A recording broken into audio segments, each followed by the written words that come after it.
We planned the cabin trip for weeks. I wanted to escape the stress of my job as a software engineer. A weekend in a remote cabin with friends sounded perfect. It was supposed to be relaxing. I wasn't expecting my sanity to be tested. When we first arrived, the cabin was quiet. It stood by a lake surrounded by tall trees.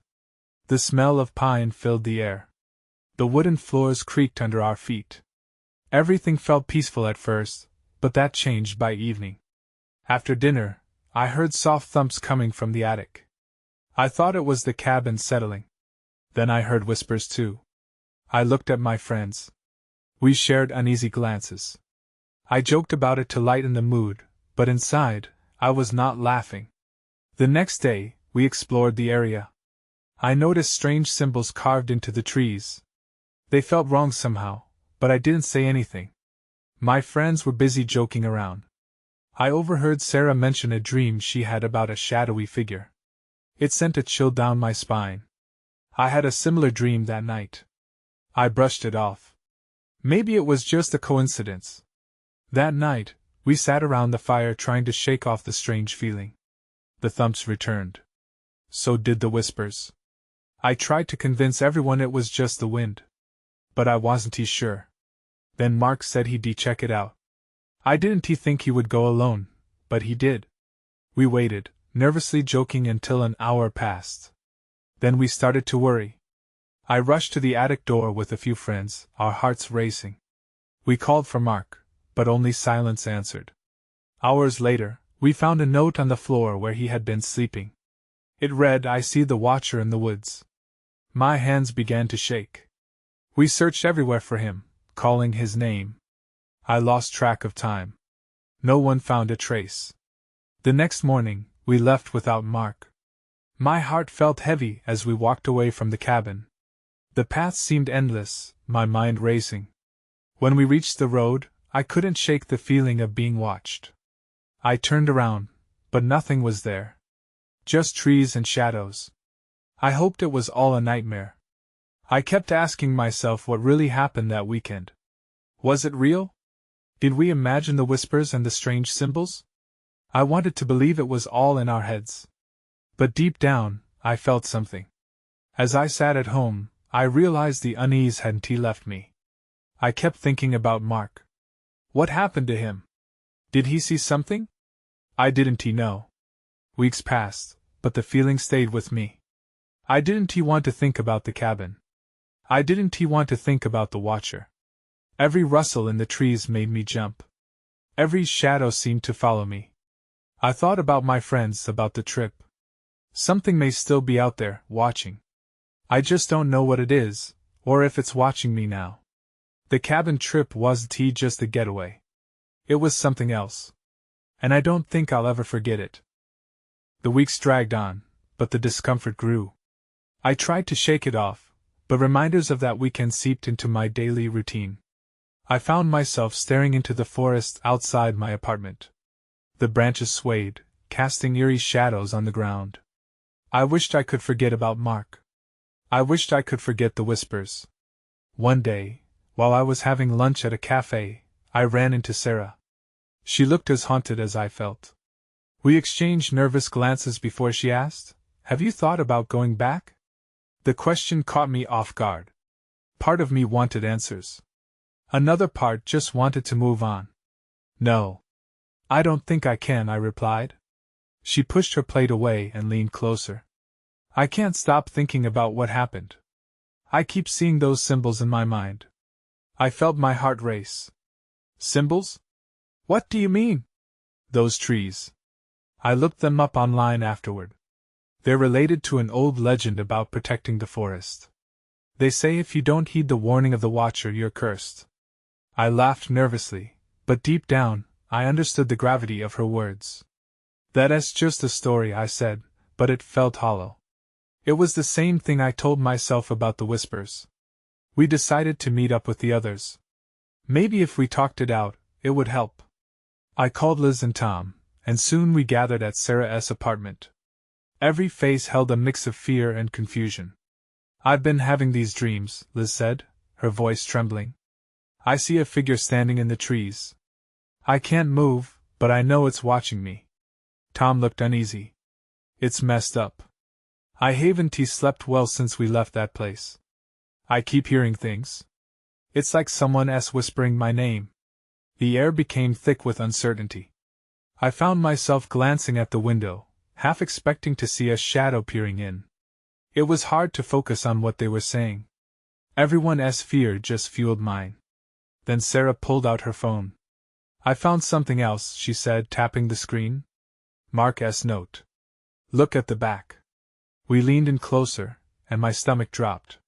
There were more symbols, drawn in the same scraggly style I'd seen on the trees. I knew right then this wasn't just a prank. It was something deeper. Something dark. But what did it mean? That just makes it worse, I muttered, my hands beginning to shake. What if he really saw something? Maybe he went back. Maybe he is still out there, Liz whispered, tears welling in her eyes. Suddenly, a loud knock echoed from the door, freezing us in place. My skin crawled as I glanced at the clock. It was nearly midnight. Who could it be?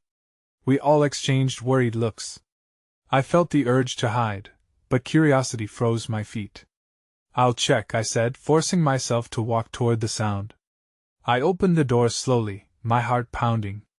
That's when I saw it. A figure stood silhouetted against the light from the hallway. I couldn't see their face, but the absence of features made it all the more unsettling. Who's there? I called, my voice trembling. And then, without a word, the figure turned and ran back into the darkness. I hesitated in the doorway, the cold air nipping at my skin. I wanted to call after the figure, to demand answers, but something stopped me. A chill ran down my spine.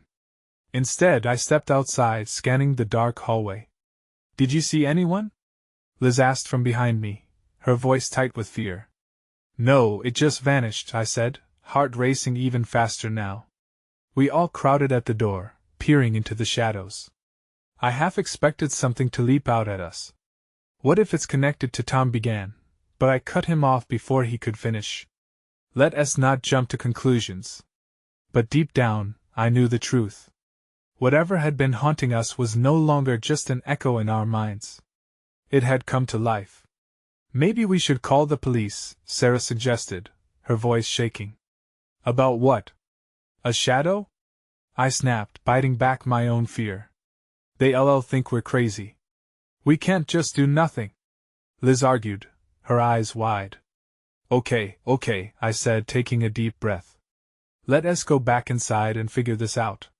We retreated into the safety of the apartment, but the idea of darkness just outside felt suffocating. I glanced at Mark's note again, hoping for some insight. The symbols swam in my mind, too closely tied now to our unease. Do those mean anything to anyone?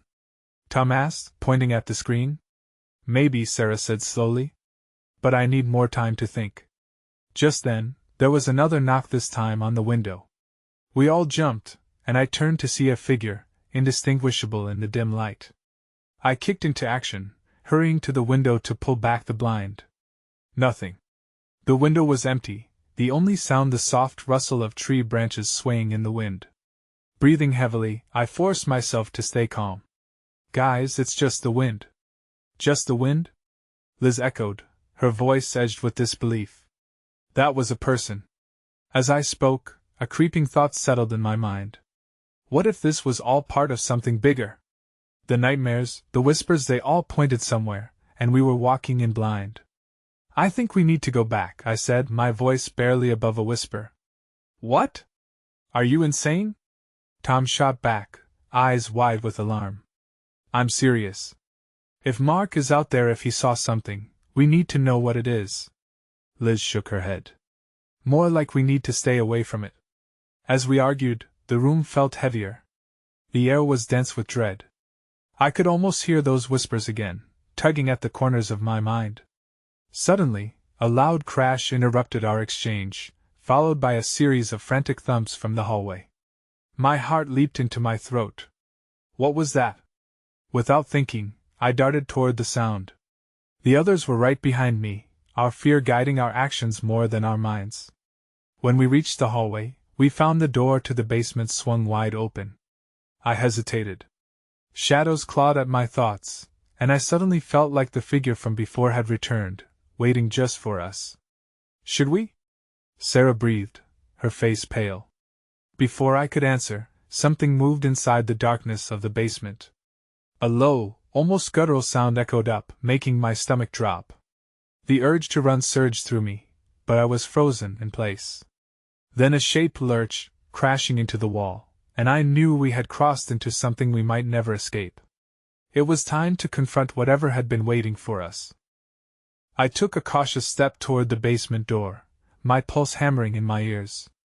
A barely audible growl echoed up the stairs, sending a jolt of fear through me. I should have turned back, but the pull of the unknown was stronger than my instinct to flee. Guys, be quiet, I hissed, holding up a hand. I glanced back at the others. Fear was etched on their faces, but curiosity had flickered in their eyes too. Maybe we should just call for help, Tom suggested, voice shaky. From where? Liz shot back. There's no one out here. Drawing a deep breath, I tried to steady my voice. Listen. We need to know what's down there. As if in response, the sound grew louder, more frantic. I clenched my fists and stepped closer, peering into the darkness. Hello? I called out, trying to sound confident but failing miserably. There was a pause. Then, a rustling noise, followed by a series of quick thumps. My heart raced as dread clawed at my insides. I stepped onto the bottom stair, feeling the cold wood under my feet. Are you crazy? Sarah whispered, grabbing my arm.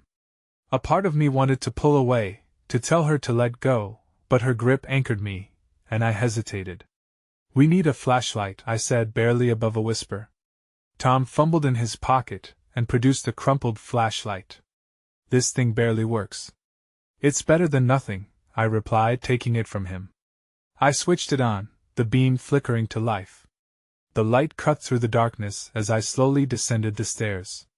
Every creak of the wood beneath me felt amplified in the silence, and I could sense the others following closely behind. When I reached the bottom, the glow of the flashlight revealed a clutter of boxes and what looked like old furniture. It's just junk, I said, unsure if I felt relieved or disappointed. But then I heard it again, a thud, louder this time, coming from deeper in the basement. I aimed the flashlight ahead, my stomach twisting. The light wavered as it landed on a ragged figure crouched in the corner. My breath caught in my throat. Who are you? I managed to stutter, the words barely leaving my mouth. The figure didn't respond. Instead, it shifted, revealing a face that made me recoil in shock. It was disheveled, wild-eyed, as if it had been living in the dark for years. Please help, the figure croaked, voice barely recognizable. What happened? I asked, heart pounding. Mark, it rasped, eyes terrified. You have to get out. He's coming. My stomach dropped. What do you mean? Who's coming? Just then, a loud crash resonated from above us, followed by the distinct sound of footsteps thudding on the floor above.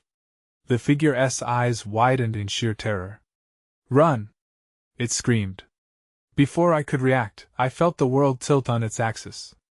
My instincts kicked in, and I bolted toward the stairs, yelling for the others to follow me. What is happening? Liz cried out, panic vibrating through her voice.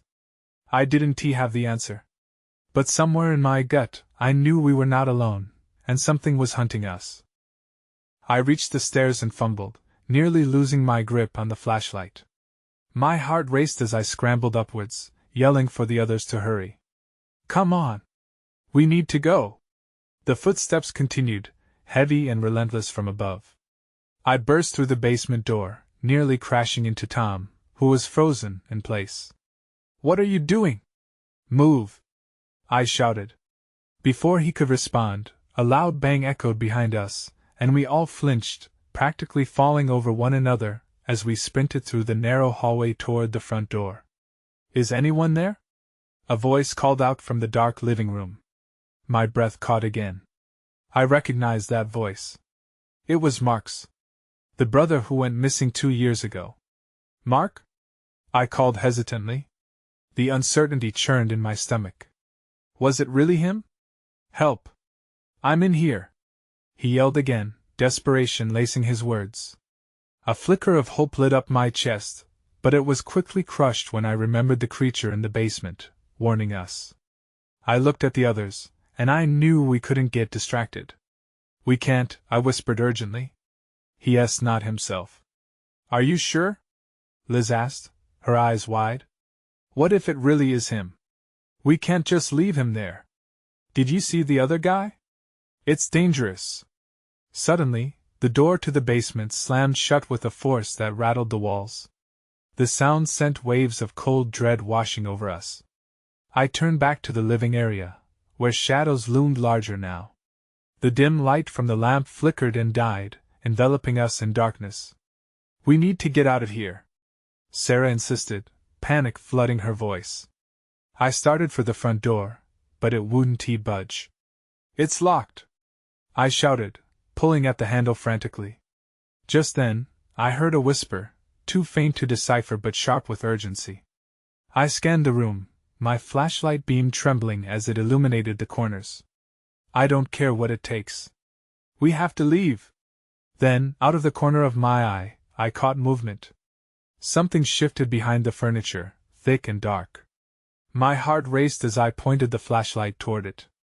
The beam landed on another figure, silent and still, watching us. Get back! I yelled, backing away, feeling the wall press against my back. Who are you? I demanded, my voice trembling. It was another stranger, much like the one in the basement but taller. He wore tattered clothing, his face shadowed and unrecognizable. You shouldn't have come here, he said, voice low and gravelly. That S when the sounds changed again. The deep growl resonated from behind him, drowning out my thoughts. The air grew thick, palpable with dread. I had no idea where to turn. Would running be enough? As I opened my mouth to shout for everyone to keep moving, the growl escalated, now clearly echoing through the living room. This wasn't just a nightmare, it was a warning. And that's when I saw it. A shape, monstrous and shifting, emerging just beyond the flicker of light. It was coming for us. Run! I screamed again as dread slammed into my gut. This time, we wouldn't wait for the basement door to be our only exit. We had to break through. We bolted for the kitchen, my heart pounding as I led the way. The growl intensified, echoing behind us, a stark reminder that we were not alone.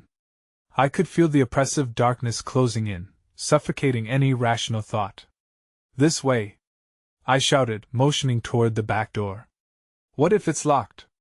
Tom cried, urgency bleeding into his voice. Then we'll break it down. I didn't wait for an answer. I crashed into the door, feeling the wood shudder beneath my weight. Get in here! Liz and Sarah followed close behind, but I could sense Tom hesitating. I turned to see him staring at the hallway we had just escaped. Come on, Tom! I yelled, my voice laced with frustration. He glanced over his shoulder, eyes wide. I think we should help him. Help who? I snapped, panic bubbling to the surface. That S not Mark. That S something else. My words seemed to cut through his uncertainty, and Tom finally turned away, running to catch up with us. We all pressed against the door, pounding it with fists and shoulders. It won't budge. Sarah screamed, her voice trembling. Keep trying, I shouted. The growl behind us was now mingled with shuffling, something moving too close for comfort. I could feel a cold sweat forming on my brow. Suddenly, the back door shuddered violently under the weight of a heavy impact. The growl transformed into a howl, reverberating through the kitchen. Get back! I yelled, pushing everyone toward the far wall. I was ready to lose it. My flashlight flickered, and for a brief moment I saw it. A hulking figure, formatted and filthy, stood just beyond the door, claws scraping against the wood. It howled again, the noise piercing through the air. I recognized the familiar darkness from the basement, and I felt the terror grip my legs, threatening to freeze me in place. Where do we go? Liz cried out, her face washed with fear. Upstairs. I pointed towards the staircase in a desperate bid for escape. Now! We sprinted toward the staircase, adrenaline coursing through me. I glanced back just as the door cracked, splinters flying as the creature forced its way in. Heart racing, I dashed up the stairs, Liz, Tom, and Sarah close behind. At the top, we stopped to catch our breath. What now? Tom gasped, holding his sides. I turned to him, my mind racing. That creature from the basement was only part of it. I could still hear Mark's voice echoing in my head, desperate and pleading. We needed to figure out what was happening, who that stranger was, and how Mark fit into this nightmare. We should look for something we can use, anything, I replied, trying to suppress the growing fear. As we crept down the narrow hallway, I pushed open a door on the left. It led to a dusty bedroom filled with old furniture, books piled high and covered in grime. The air felt heavy, an unsettling silence clinging like a thick fog. Search for anything, I urged, scanning the room. My flashlight beam caught something glinting beneath a stack of books. I crouched down and pulled the top book away, revealing a small metal box. My heart raced at the sight of it. I pried it open and found memories trapped inside, old photographs, letters, and something that felt wrong. Guys, come here, I shouted, fumbling with my flashlight as I spread the contents on the floor. The photographs were of people I didn't recognize, faces smiling into the camera in a sunlit yard. But something was strange about them. Each photo seemed to fade around the edges, darkening as if something was pulling at the light. What the hell? Liz breathed, her eyes wide as she knelt beside me. And that S when we heard it again, the growling, this time closer. The sound came from the bottom of the stairs, a low rumble that sent fresh chills down my spine. The door had been left ajar, and through it, I could see shadowy movement, shifting as it drew near. Go! We need to get out now! I shouted as panic surged back in. This time, it wasn't just about escaping. I needed to know what had happened to Mark, before it was too late. We dashed out of the bedroom, my mind racing. I couldn't shake the images of those photographs, each one like a whisper of something lost, something wrong. How do we fight whatever that thing is? Sarah said, her voice trembling as we made our way down the hallway. Maybe we can barricade a door? Tom suggested, glancing nervously over his shoulder. No time, I said, sweat trickling down my back. We need answers, and we need to keep moving. I led the way toward the next room, praying it wouldn't hold any more surprises. This room, the living area, was cluttered with more old furniture and dusty trinkets. An ancient fireplace loomed against one wall, its hearth blackened and unused. I spotted a heavy iron poker hanging above and hurried to grab it. It felt solid in my grip, grounding me amidst the chaos. Is that going to help?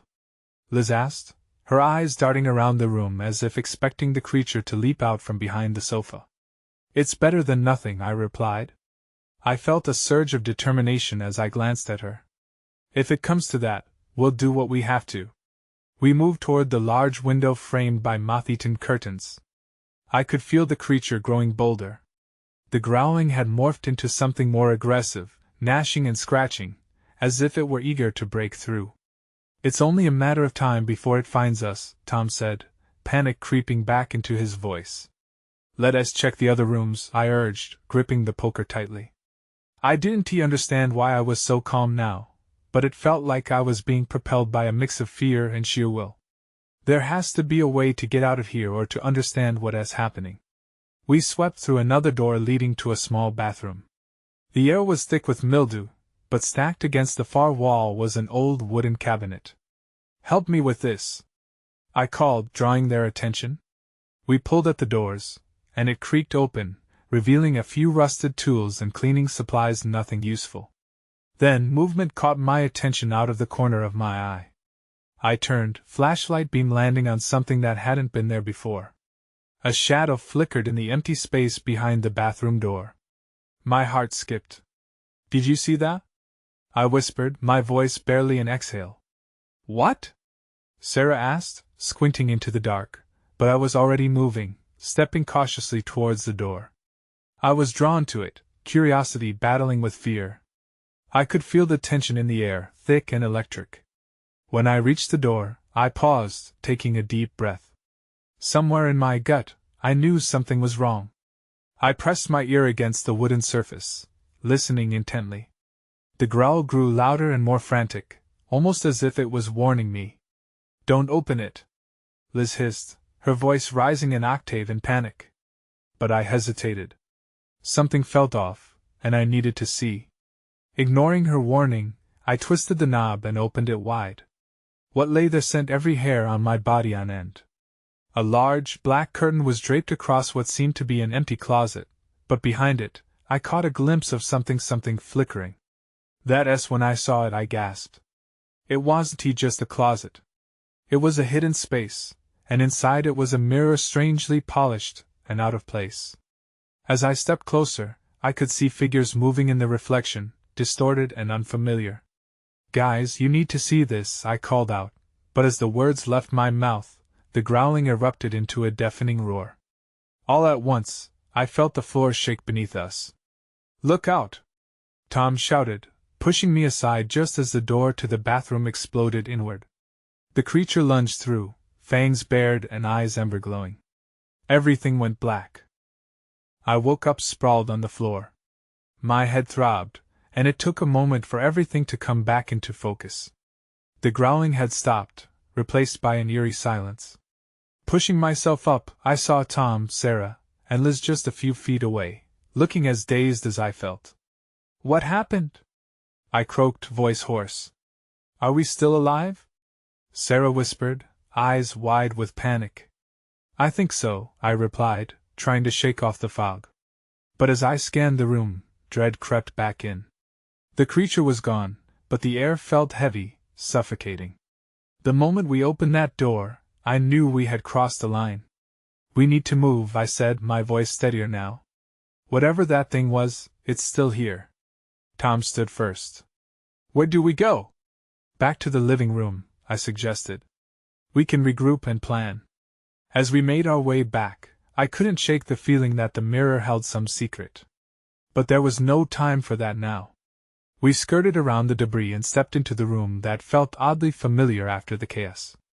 Everything looked the same, but a strange chill hung in the air. "Did you notice anything odd?" Liz asked, glancing between us. "Besides almost being eaten?" I shot back, but I was thinking the same thing. I turned to the fireplace, feeling an urge to inspect it. There were remnants of dried leaves and what looked like old burn marks. It felt like this place hasn't been touched in years, yet I trailed off, noticing something shiny tucked beneath the mantel. I reached for it, revealing a key. It was old and twisted, cold to the touch. "What do you think this opens?" "Another door, maybe?" Sarah suggested, glancing nervously at the exit. "Or something else," Tom added. "But we need to be careful. That thing could come back." Just then, the sound of scraping echoed from somewhere deep in the house, followed by a low thud. We all froze, eyes wide, hearts racing. "Did you hear that?" I whispered. "Yeah," Liz murmured, lip trembling. "It's coming from upstairs." "Let us check it out," I said, but even as I spoke, doubt gnawed at the edges of my mind. We were already so far from safety. Why was I still chasing after answers? "Are you serious?" Sarah's voice rose in fear. "What if that thing is up there?" "I don't think we can just ignore it," I replied, clutching the key tightly. "It might be the only way out." The four of us exchanged looks, a silent agreement echoing in the air. We moved toward the staircase, each step heavy with uncertainty. The floor creaked under our weight, but I refused to turn back. The thudding grew louder as we ascended. I could feel my heart pounding in rhythm with the sound. There was no turning back now, not when the key felt like more than just metal in my pocket. As we reached the landing, another growl rumbled, shaking the walls. The hair on my neck stood up, and I knew then that something was waiting for us. "What is it?" Tom breathed, glancing behind us as if he could sense the creature lurking. "It feels like we're being watched," I said, eyes narrowing. But before I could say more, a shadow darted past us, disappearing around the corner. "Run!" I shouted, and we bolted down the hallway as the growl morphed into a snarl. This time, there was no question. We needed to find out what the creature wanted. We needed to face whatever this nightmare was. We raced down the narrow hallway, my heart pounding against my ribs. The walls felt like they were closing in. I glanced back, expecting to see the creature barreling after us, but there was nothing. Just darkness. "Where do we go?" Tom shouted, panic tinging his voice. "We need to find a room," I replied, my mind racing for options. Ahead, there were doors lining the corridor. I grabbed the nearest handle, twisting it hard. To my relief, it opened into a small bedroom filled with moth-eaten furniture. "Get in," I urged, shoving everyone through before I followed in, slamming the door behind us.